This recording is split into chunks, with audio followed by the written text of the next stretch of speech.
सोचो अगर मैं तुमसे कहूं कि सिर्फ 5 दिन के अंदर तुम अपने डिजायर को मैनिफेस्ट कर सकते हो तो तुम क्या सोचोगे? कुछ लोग कहेंगे कि यार ये इम्पॉसिबल है, पर यूनिवर्स की डिक्शनरी में इम्पॉसिबल एक ही वर्ड के इक्वल है, that is delayed. Right? Impossible कुछ भी नहीं होता, डिलेड जरूर होता है। आज मैं तुमको एक टेक्निक बताऊंगा जिसका नाम है 555 मैनिफेस्टेशन टेक्निक। और काफी सारी बार तुमने सुना भी होगा, काफी सारे कोचेस ने तुमको इंस्टाग्राम पर बताया होगा कि 5 बार लिख लो ये सब चीजें, पर तुम्हारा अभी तक काम नहीं करा है, इसलिए तुम्हारा मैनिफेस्टेशन पे से भरोसा उठ चुका है। इस वीडियो के लास्ट तक मैं तुमको सारी तरीके से बताऊंगा कि इसको बेस लेवल से एडवांस लेवल तक किस तरीके से करना है और तुम कैसे अपनी रियलिटी को सिर्फ 5 दिन के अंदर तुम मैनिफेस्ट कर सकते हो। राइट? अब तुमको एक चीज समझनी है, जो 555 मैनिफेस्टेशन मेथड है ना, ये सिर्फ विश नहीं है, ये वाइब्रेशन लेवल पे एक ट्रांसफॉर्मेशन लाता है। जब तुम्हारा माइंड लिखता है और तुम्हारा दिल महसूस करता है, यूनिवर्स के पास सिर्फ एक ही ऑप्शन होता है, दैट इज रिस्पॉन्ड। राइट? और इस वीडियो के अंदर हम ये सब चीजें सीखने वाले हैं। अब बिना तुम्हारा टाइम वेस्ट करे तुमको अशिक्षित से शिक्षित बनाता हूं। 3, 2, 1, लेट्स गेट शिक्षित।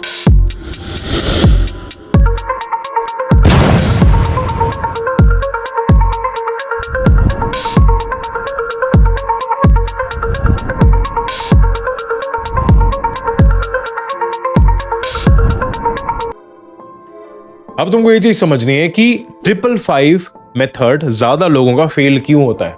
ज्यादातर लोग मैनिफेस्टेशन तो स्टार्ट कर देते हैं, पर 3 दिन के अंदर वो थक जाते हैं क्योंकि उन्हें लगता है कि ये एक रिचुअल है, एक फॉर्मूला है। पर असली 555 मेथड एक एनर्जेटिक डिसिप्लिन होता है। जब तुम लिखते हो बिना इमोशन के, ना बिना ग्रेटिट्यूड के, तो सिर्फ वर्ड्स लिख रहे हो तुम, वाइब्रेशन नहीं लिख रहे हो तुम। अब 5 दिन के अंदर मिरेकल तभी होता है जब तुम्हारे बिलीफ और इमोशन मिलकर एक फ्रीक्वेंसी बनाते हो और जब तुम्हारा जो सबकॉन्शियस माइंड है वो कंप्लीटली रीप्रोग्राम्ड है, जो कि मैंने अपना माइंड टू हार्ट कनेक्शन के अंदर समझा के रखा हुआ है। डिस्क्रिप्शन के अंदर तुम जाके देख सकते हो उसे। राइट? काफी सारे फ्री लेक्चर्स भी है। अब मैं तुमको पहले एक चीज बता दूं कि ये किन सब चीजों के लिए काम करने वाली है। अगर तुम्हारा कोई प्रमोशन आने वाला है, या कोई तुम्हारा रिजल्ट आने वाला है, या तुमने किसी को प्रपोज करा है, उसका रिस्पॉन्स चाहिए, या कोई सी भी ऐसी चीज जो तुम कर चुके हो और उसका रिजल्ट थोड़े टाइम के बाद आने वाला है, ये उन सब चीजों पे काम करेगा। तुम ऐसे नहीं कर सकते कि तुमने कुछ भी मेहनत नहीं करी है, तुम्हारे पास 0 रुपए और तुम बोल रहे हो कि 5 दिन के अंदर तुम्हारे पास 10 करोड़ रुपए आ जाए, ऐसा नहीं होगा। अब तुमको एक चीज समझनी है कि यूनिवर्स को ना वर्ड्स नहीं चाहिए, यूनिवर्स को चाहिए सिग्नल। अब ना तुमको एक स्टूडेंट, हाइपोथेटिकल नेम ले लेते हैं, आरव, उसकी कहानी मैं तुमको बताता हूं। अब उन्होंने पहले मेरे से डिस्कवरी कॉल बुक करी, जिसका अगेन डिस्क्रिप्शन के अंदर लिंक है। अब वो ना 28 साल के थे, राइट? प्रोफेशनल थे, राइट? जॉब थी, उनके पास सैलरी थी, पर अंदर एक परमानेंट एंजाइटी थी। उन्होंने कहा कि सर मैं मेहनत तो करता हूं, पर मुझे वो पीस और वो सक्सेस दोनों नहीं मिलते। मैंने उसे 555 मेथड सिखाया, बस एक रूल के साथ कि तू लिखने नहीं महसूस करने आया है। क्या? तू लिखने नहीं महसूस करने आया है।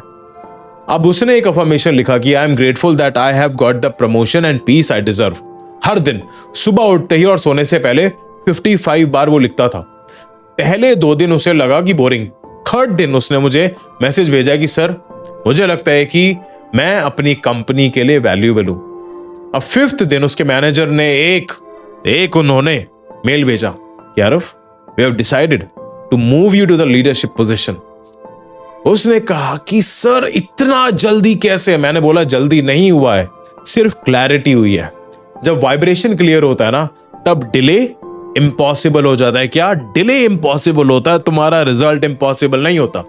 अब जैसे हर बार की तरह मैं तुमको इसका साइंस और स्पिरिचुअल एक्सप्लेनेशन बताता हूं। अब समझते हैं कि यार 555 के पीछे का जो रियल मैकेनिज्म है वो क्या चलता है, क्योंकि मैं और लोगों की तरह हाइपोथेटिकल बातें नहीं करता। राइट? अब ये सिर्फ ना समझना एक चीज को, लिखने का फॉर्मूला नहीं है, ये एक सबकॉन्शियस रीप्रोग्रामिंग, सबकॉन्शियस प्रोग्रामिंग का एक लूप है।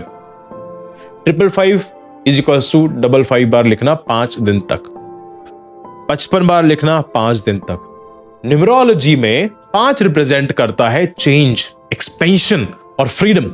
और जब तुम एक ही अफर्मेशंस बार बार लिखते हो, तुम्हारा ब्रेन के जो न्यूरॉन्स होते हैं ना, वो एक नया बिलीफ सर्किट बनाते हैं। अब न्यूरोसाइंस कहता है कि रिपीटिशन रिवायर्स द सबकॉन्शियस। मतलब जब तुम 55 बार लिखते हो, तुम्हारा जो माइंड है वही सोचता है, वही महसूस करता है और वही अट्रैक्ट करता है। अब देखो इसका स्पिरिचुअल एंगल। अब लॉ ऑफ वाइब्रेशन कहता है कि सब कुछ एनर्जी है और हर एनर्जी की फ्रीक्वेंसी होती है। जब तुम 55 बार लिखते हो ना विद इमोशन, तुम एक वेव क्रिएट करते हो, एक कोहेरेंट वाइब्रेशन को यूनिवर्स तक सिग्नल भेजती है।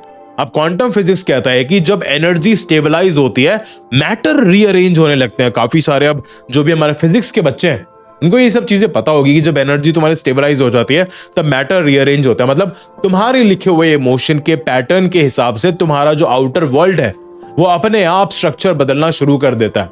अब यही रीजन है कि 555 टेक्निक सबसे ज्यादा फास्टेस्ट मैनिफेस्टेशन टेक्निक है, राइट। अब एक चीज और समझो, क्योंकि ये फास्टेस्ट इसलिए है क्योंकि कंसिस्टेंसी के साथ क्लैरिटी दोनों को कंबाइन करती है, समझे। अब इसका ना मैं तुमको प्रैक्टिकल गाइड बताता हूं कि इसको सही तरीके से कैसे करना है, और ये प्लीज पूरी देखना क्योंकि लोग ना यहीं पर गलती कर देते हैं कि लोग इसको सही तरीके से ही नहीं करते। अब चलो सीधा प्रैक्टिकल पार्ट पे आते हैं। अब ये ना शिक्षित वे है, ये एक शिक्षित फ्रेमवर्क है 555 मेथड को प्रैक्टिस करने का, राइट। और ये शिक्षित फ्रेमवर्क और शिक्षित मेथड याद रखना, ये तुम भी याद रखोगे, तुम्हारे बच्चे भी याद रखेंगे और उनके बच्चे आने वाली जनरेशन तक इस मैनिफेस्टेशन टेक्निक को, इस मैनिफेस्टेशन फ्रेमवर्क को, शिक्षित मैनिफेस्टेशन फ्रेमवर्क को हर कोई सक्सेसफुल इंसान यूज करने वाला, काफी सारे लोग यूज भी कर रहे हैं। एक इंटेंशन चूज करो, पहला स्टेप है एक इंटेंशन चूज करो, एक ही डिजायर चूज करो। मल्टीपल गोल्स रखोगे तो तुम्हारी फ्रीक्वेंसी टूट जाएगी। एग्जाम्पल देता हूं, I am grateful that my business is thriving effortlessly, या I am now in a loving peaceful relationship. अब दूसरा स्टेप इसका क्या कहता है कि इसको 55 बार लिखो 5 दिन तक, सुबह या रात, जब तुम्हारा दिमाग सबसे ज्यादा काम हो, क्योंकि जितना ज्यादा तुम्हारा काम माइंड रहेगा, जैसे मैंने पहले बताया था कि जब एनर्जी स्टेबलाइज होती है तब चीजें तुम्हारे फेवर के अंदर काम करती है। हर लाइन लिखते वक्त विजुलाइज करो जैसे वो तुम्हारी रियलिटी ऑलरेडी है। अब तुम्हारा वो पेन नहीं लिख रहा है, तुम्हारा सबकॉन्शियस माइंड लिख रहा है। अब तीसरा स्टेप आता है कि इमोशन प्लस ग्रैटिट्यूड, इन दोनों चीजों को ऐड करो। हर लाइन के साथ एक लंबी गहरी सांस लो और बोलो थैंक यू यूनिवर्स, या थैंक यू यूनिवर्स। क्योंकि gratitude converts your wish into confirmation. तुम्हारा थैंक यू यूनिवर्स के लिए एक पासवर्ड है, बिना उसके मैनिफेस्टेशंस ओपन ही नहीं होती है, पर ज्यादातर लोग तो बहुत ज्यादा अनग्रेटफुल रहते हैं। अब इसका तुमको एक माइंडसेट शिफ्ट बताता हूं कि 555 methods works only when you feel. हर चीज फील के ऊपर है। लोग कहते हैं कि सर मैंने जब लिखा था पर कुछ नहीं हुआ था। मैं कहता हूं तुमने फील किया था? वो कहता है नहीं सर, यूनिवर्स फेक लिखाई नहीं पढ़ता। जब लिखने के अंदर तुम्हारे डाउट होता है ना, यूनिवर्स वही डाउट मैनिफेस्ट करता है। और जब लिखने के अंदर ग्रैटिट्यूड होता है तो यूनिवर्स ग्रैटिट्यूड के इक्वल रिजल्ट्स देता है। अब सिंपल इक्वेशन है कि भाई एनर्जी प्लस इमोशन, इसको टैटू बनवा लो, इज इक्वल्स टू मैनिफेस्टेशन। इसी कंसेप्ट्स में मेरा जो प्रोग्राम है वो तुम्हारा सबकॉन्शियस माइंड को रिप्रोग्राम करता है, जो माइंड टू हार्ट कनेक्शन, और काफी सारे छोटे छोटे कोर्सेज भी आने वाले हैं, पर ये बेसिक कोर्स है जहां मैंने सिखाया कि कैसे माइंड और थॉट और हार्ट के बीच में एक वाइब्रेशन को सिंक्रोनाइज हम किस तरीके से करते हैं। क्योंकि जब ये दोनों एक हो जाते हैं ना, जब तुम्हारा सबकॉन्शियस माइंड रिप्रोग्राम हो जाता है, जो गलत है तुम्हारी लाइफ की लर्निंग तुम्हारी सही हो जाती है, तब उसके बाद तुम्हारी फ्रीक्वेंसीज हाई हो जाती है। जो माइंड टू हार्ट कनेक्शन है वो तुम्हारा कचरा साफ करता है दिमाग का। साफ तो मैं भी कर रहा हूं अभी यूट्यूब पे, पर इसमें टाइम लगता है, जल्दी करना है तो नीचे जाना पड़ेगा। अब मैनिफेस्टेशंस, जब तुम ये सब चीजें करते हो तो तुम्हारी मैनिफेस्टेशन स्पीड नहीं, तुम्हारी सर्टेनिटी बन जाती है। अब 5 दिन के अंदर फ्रीक्वेंसी शिफ्ट। तो अब सवाल तुमसे ये है कि क्या तुम रेडी हो अपनी फ्रीक्वेंसी चेंज करने के लिए? अगर हाँ तो कमेंट्स के अंदर अपना सबसे बड़ा डिजायर बताने की, वो तुम्हारा सबसे बड़ा डिजायर क्या है। क्योंकि मैनिफेस्टेशन लिखने से नहीं होता, वो हमेशा फील करने से होगा। अब इस वीडियो को ना उसके साथ जरूर शेयर करना जिसकी तुम केयर करते हो, और सेव जरूर करना और सब्सक्राइब करना मत भूलना, क्योंकि ये सीरीज हमारी चलने वाली है काफी दिनों तक। स्टे शिक्षित।